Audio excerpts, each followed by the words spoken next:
Merry Christmas সকলকে। আজকে হচ্ছে 25শে ডিসেম্বর, বড়দিন। আশা করি সবাই কেক খেয়ে নিয়েছো।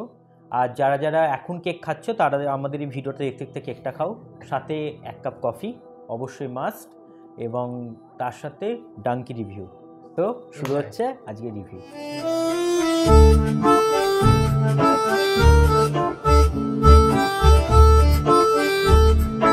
Hello guys, welcome to Koli computer. আজকে হচ্ছে আড্ডা উইথ রিওর এপিসোড এটা। এবার অনেকদিন আড্ডা উইথ রিওতে কোনো ভিডিও আসেনি, কারণ আমরা এরকম রিভিউ দেখতে যাওয়া হয়নি, মানে সিনেমা দেখতে যাওয়া হয়নি আর কি। সো অনেকদিন পর আমরা আবার গতকাল গিয়েছিলাম ডুঙ্কি দেখতে। মনে হলো যে এই ডাঙ্কি নিয়ে একটা রিভিউ দেওয়া উচিত, তো সেই জন্য এখানে আসা। প্রথমেই যেটা বলবো ফার্স্ট, সেটা হলো কোনো ক্রিটিসাইজ করার জন্য নয়, এটা প্রত্যেকে বলে দেওয়া যে আমরা কিন্তু এরকম চিন্তাভাবনা নিয়ে তোমরা ভেবো না যে আমরা এখানে কোনো মানুষকে ধরে, মানে সে ডিরেক্টর হোক বা অ্যাজ এ অ্যাক্টর হোক, আমরা কাউকে ক্রিটিসাইজ করছি, সেটা নয় একদমই। আমরা অ্যাজ আ ভিউয়ার আমরা দেখতে গিয়েছিলাম সিনেমাটা, দেখতে গিয়ে আমাদের কি মনে হয়েছে সেটার ওপরই হচ্ছে এটা পুরোটা থাকবে। প্রথমত হচ্ছে আমরা ভুলে গিয়েছিলাম নাম্বার 1 যে আমরা প্রিভিয়াস কয়েক মাস আগে হয়তো আমরা জওয়ান দেখে এসেছি এসআরকের। সেই এসআরকের জওয়ানের পরে যেহেতু ডাঙ্কিটা দেখতে যাচ্ছি, যে সেটা হয়তো ডাঙ্কিটা হয়তো সেই এসআরকে সেই একই ভাইবস পাবো আমরা, সেই কনসেপ্টটা কিন্তু আমরা মাথা থেকে বার করে নিয়েছিলাম। কারণ কি, যে এটা কিন্তু কমার্শিয়াল মুভি নয় প্রথমত। নাম্বার 2 হচ্ছে এটা director, screenplay writer and the editor Rajkumar Hirani. তো ওই স্যারের কাজ যেহেতু, সেই কারণের জন্য আমরা তার লাস্ট ফিল্ম কি দেখেছি সেটার ভিত্তিতে আবার দেখতে যাচ্ছি, এটাও কিন্তু আমরা ভেবে যাইনি। তো আমরা কিন্তু নতুন একটা কিছু দেখবো, কনসেপ্ট, নতুন কনসেপ্ট দেখবো, সেটা হিসেবে কিন্তু আমরা দেখতে গিয়েছিলাম। তো দেখতে গিয়ে যেটা দেখলাম যে সত্যি অসাধারণ লেগেছে আমাদের, সত্যি অসাধারণ লেগেছে একদম। এটা কিন্তু আমাদের একটু বাড়িয়ে বলা নয়, বা আমরা এটার জন্য নয় যে আমরা যদি বলি যে খুব খারাপ লেগেছে মুভিটা তাহলে আমরা প্রচুর ভোটস পাবো, এই ব্যাপারটাও নয়। আমরা কিন্তু সিম্পল বলছি আমাদের সত্যি খুব খুব ভালো লেগেছে। কেন বলছি তার কারণটা, এখানে অনেক কটা কারণ আছে। নাম্বার 1 পয়েন্ট যেটা, যে কনসেপ্ট অফ দিস মুভি, কি কনসেপ্ট থেকে উঠে এসছে মুভিটা।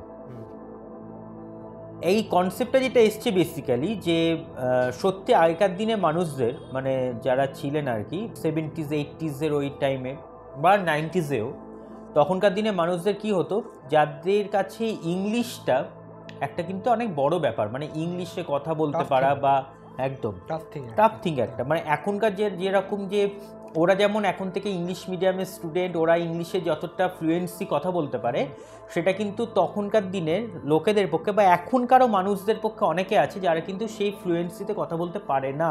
তখন তো একটা অ্যারিস্টোক্রেট ছিল একদম, ইংলিশ যেহেতু ব্যাপারটা একটা অন্যরকম ছিল। সেই মানুষদেরকে তাদেরও ইচ্ছে তো হতে পারে যে তাদের পড়াশোনার সূত্রে হয়তো কোনো রকম বা তাদের ইচ্ছা জাগতে পারে যে আমরা বিদেশ যাব। এবার এই বিদেশ যেতে গেলে তাকে ইংলিশ শেখাটা মাস্ট, কারণ না হলে সে কথা বলতে পারবে না, কারণ তার সেটা নেটিভ ল্যাঙ্গুয়েজ তো আর আমার ওখানে চলবে না। সেই কারণে এবার সেই শেখার জন্য তাদেরকে কি করতে হতো, একটা কোর্স নিতে হতো। সেই কোর্সে নেওয়ার সময় সেই কোর্সটাকে শিখতে হতো, শিখে সেখান থেকে একটা এক্সাম হতো, এক্সামে যদি সে তাকে পাস করতো তাহলে এক্সামে, তবে তাকে স্টুডেন্ট ভিসা দিয়ে তাকে পাঠানো হতো বিদেশে। এই হচ্ছে কনসেপ্ট, কোর কনসেপ্ট। এবার যদি তারা পাস না করতো, যারা ফেল করে যেত, কিন্তু তাদেরকে যেতেই হবে। কেন যেতে হবে, তাদের হয়তো ফ্যামিলি অনেক কিছু প্রবলেম আছে, যার জন্য তাদের সেই ফ্যামিলির কথা মাথায় রেখে তাদের মনে হয়েছে যে আমরা যদি বিদেশ যাই তাহলে আমরা একটু বেশি টাকা কামাবো, আমরা ফ্যামিলির পাশে দাঁড়াবো। এই হচ্ছে মোদ্দা কথা। সেইখানে যারা বিদেশ যেতে পারতো না, মানে যারা ফেল করতো এক্সামিনেশনটা, তারা যেতে পারবে না বিদেশ। তাহলে ফার্স্ট তারা ক্রাইটেরিয়া ফুলফিল করতে পারেনি, তখন তারা কি করতো, এই যে বিভিন্ন যে জঙ্গলের মধ্যে দিয়ে হাঁটতে হাঁটতে নদীর জল পেরিয়ে অনেক কিছু বাধা আসতো তাদের মধ্যে, বিভিন্ন বর্ডার এলাকাতে পুলিশ থাকতো, সমস্ত কিছু সেই সব এড়িয়ে গিয়ে তারা সেই বিদেশে গিয়ে পৌঁছতো। এই যে টোটাল যে কনসেপ্টটা, সেটাকেই কিন্তু রাজকুমার হিরানি স্যার এইখানে করেছেন। এই স্ক্রিন Through প্লেটা screenplay, তৈরি হ্যাঁ, করেছেন। হ্যাঁ। এইটা এই টোটাল কনসেপ্টটা এবার কি এই যে কনসেপ্টটার কথা বললাম ওখানে যেটা হয়েছে বেসিক্যালি দেখো তখনকার দিনে ওই যে পাঞ্জাবে এরকমও এখনও বাড়ি আছে যে ওই অঞ্চলে যারা তাদের বাড়ির যদি কেউ বিদেশে যায় এরকম যে কেউ তার বাড়ির যদি কেউ বিদেশে যায় তাহলে তারা বাড়ির ছাদে একটা করে এরোপ্লেন বানিয়ে রাখে। এরোপ্লেনটা যেটা বানিয়ে রাখে সেটা সিমেন্টের এরোপ্লেন, যেটা দেখবে আমাদের এরকম লোকালিটিতে অনেক জায়গাতে বিভিন্ন জনা জলের মানে আমরা যেটাকে বলি জলের যে সিনট্যাক্স যেগুলো থাকে আমাদের রিজার্ভার আর কি, সেগুলোর জলের রিজার্ভারের জন্য তারা বিভিন্ন রকম আমরা রিজার্ভার বানাই। কেউ দেখা যায় তোমার কলসি বানিয়েছে, কেউ বিভিন্ন ঘট বানায়, বিভিন্ন রকম হয়। তারা কি করতো, তারা সেখানে এরোপ্লেন বানাতো এবং যেটা শ্যুট হয়েছে সেই যে এরোপ্লেনটা মানে একটা বিশাল বড় এরোপ্লেন বাড়ির ছাদের ওপর রাখা আছে, সেটার মধ্যে আবার ঘরও আছে, সেটার মধ্যে ঘরও আছে। তার এটাতে মানে তখনকার দিনে ওইটা ডিনোট হতো যে ওই এরোপ্লেনটা আছে মানে ডিনোট হতো যে ওই বাড়ির কেউ না কেউ বিদেশ গেছে। এটা হচ্ছে মোদ্দা কথা।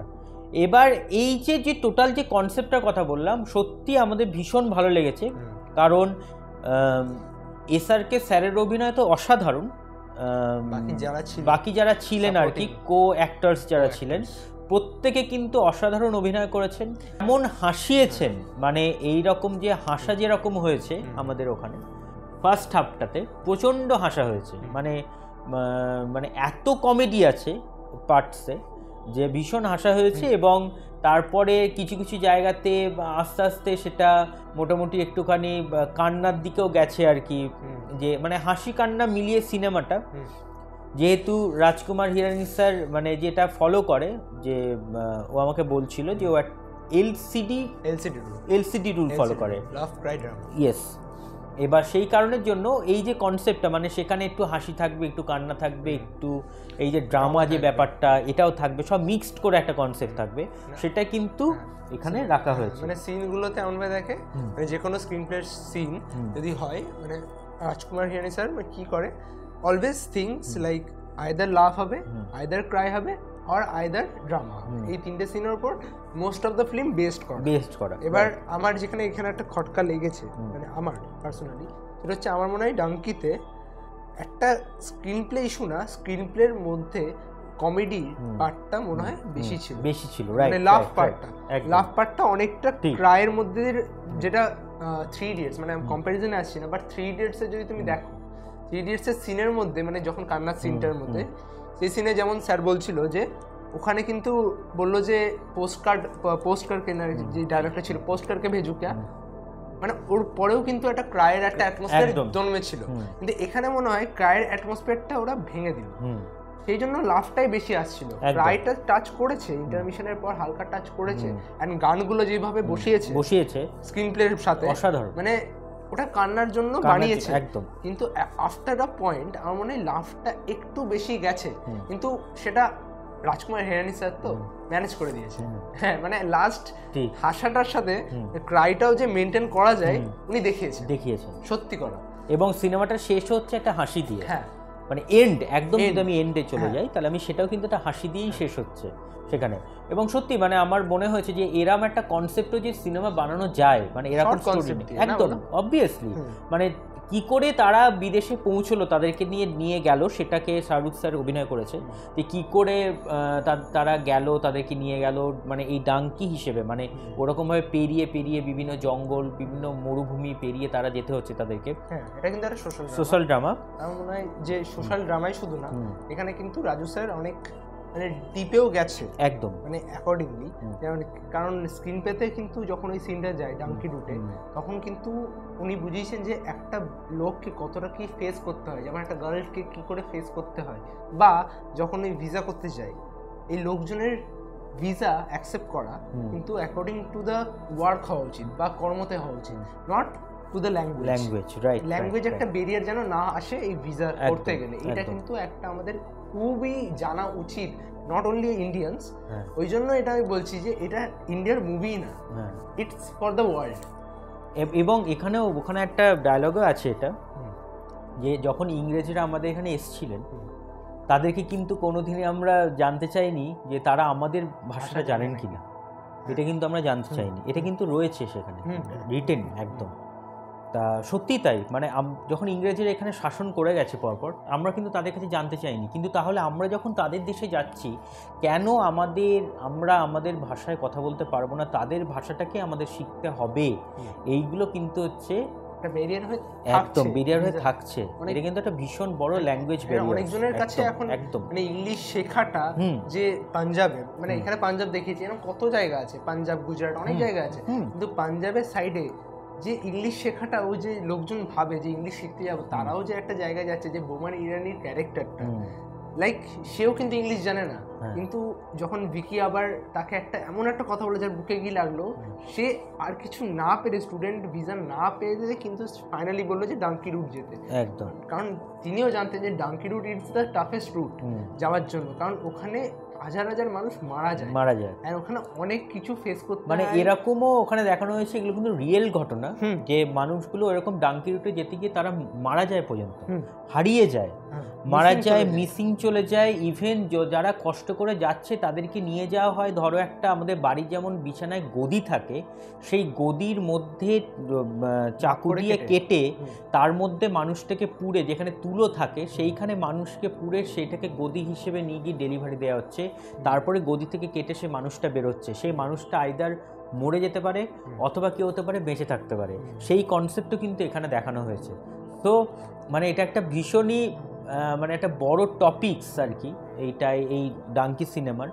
আমার মনে হয় যেটা যে এই সিনেমাটা মনে হয় ইন্ডিয়ার one of the important movie, আমার মনে হয় one of the important movie, একদম, মানে নট অনলি ওটা সোশ্যাল ড্রামা বলে বা লোকজনকে এটা মনে হয় শুধু ইন্ডিয়ারই না, বাইরের সবার জন্য it's a important movie to know about the dunkers, কারণ ডাঙ্কারদের ব্যাপারে না অনেকজনে জানি না, আমি জানতাম না, অ্যান্ড টু বি অনেস্ট ট্রেলারে কিচ্ছু নেই, ট্রেলারে ডাঙ্কি কনসেপ্টটা কি সেটাই বলতে চাইনি। যখন সিনেমাটা দেখবা তোমার ফার্স্ট একটা ভিউ থাকবে ডাঙ্কি রুটে, মানে কতটা ফেস করতে হয় এন্ড কতটা ঝেলে তারপরে একটা মানে বেঁচে থাকবে কি থাকবে না একটা পসিবিলিটি নিয়ে, মানে ওখানে একটা ফেকনেস দেখাচ্ছে যে আমি এখানে আছি, এরমভাবে আছি, ওরমভাবে আছি, তো আদৌ তারা সেরমভাবে নেই, তারা কিন্তু লুকিয়ে আছে।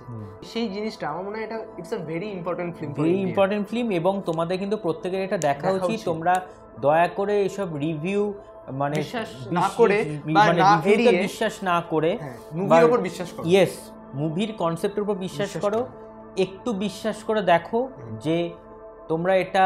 আর আজকে আমাদের এই রিভিউটাকে দেখার পর, আজকে 25শে ডিসেম্বর, সো আজকের দিনে রিভিউটাকে দেখে তোমাদের যদি একটু মনে হয় যে একটু দাগ কাটে, দয়া করে তোমরা যেও, কেন দেখো আমরা কিন্তু এখানে কোনো প্রমোশনাল ভিডিও করতে বসিনি, আমরা এখানে সিম্পল আমাদের যেটা থিঙ্কিং মনে হয়েছে, একদম আমরা সিনেমা ভালোবাসি, আমরা সিনেমাটা দেখে আমাদের কেমন লাগলো তার একটা টু বি অনেস্ট একটা তোমাদের রিভিউ দেবো, যাতে তোমাদের যদি মনে হয় তোমরা যাবে সেটা দেখতে। তোমাদের ভালো খারাপ কিন্তু প্রত্যেকটা মানুষের ওপর ডিপেন্ড করতে পারে, আমাদের যেটা ভালো লাগছে তোমাদের সেটা খারাপ লাগতেই পারে, কিন্তু হ্যাঁ তোমরা একটু দেখো সিনেমাটা, দেখে তোমাদের যদি মনে হয় যে না খুব যাতায়াত সিনেমা দেখলাম, আমাদের এসে কমেন্টে জানিও যে না আমরা যেটা বলেছি ভুল করেছি, আর যদি ভালো লেগে থাকে তাহলে অবশ্যই কমেন্টে জানাবে। ওর চ্যানেলে, যে রিওর চ্যানেলে, সেই চ্যানেলে একটা নতুন আজকে ভিডিও এসছে, যেটা হচ্ছে একটা ডকুমেন্টারি ভিডিও, যেটা বেসড অন আমাদের কয়েকদিন আগে আমাদের শহরে একটা বইমেলা হয়ে গেছে, মানে বইমেলার কনসেপ্টের ওপর কিন্তু ডকুমেন্টারি নয়, এই কনসেপ্ট হচ্ছে বইমেলায় যারা সেলার আর কি, যারা বই বিক্রি করছে, যে মানুষটা সারা দিন ধরে চা নিয়ে ঘুরে বেড়াচ্ছে, আমাদেরকে চা দিচ্ছে, সেই মানুষটা, যে মানুষটা হচ্ছে একটু বসে আছে, বসে কোনো একটা কিছু বানিয়ে বিক্রি করছে আমাদেরকে, সেটা ঝালমুড়ি হতে পারে, কোনো খাবার জিনিস হতে পারে, কোনো কিছু, সেই সেলার মানুষগুলোর জন্য, যারা সেখান থেকে কিছু ইনকাম করে তাদের বাড়িতে গেলে তাদের হাঁড়ি চড়বে, সেই মানুষগুলোকে নিয়ে কিন্তু এই ডকুমেন্টারিটা, অবশ্যই কিন্তু তোমরা গিয়ে একটু দেখে নিও এটা, এবং কেমন লাগলো সেটাও কিন্তু কমেন্টসে জানাবে। তো ভালো থেকো সবাই, এবং আমরা আরও এরকম নতুন নতুন রিভিউ আনবো তোমাদের জন্য। আড্ডই 3 ওর এটা ভিডিও, সো ভালো থেকো, টাটা।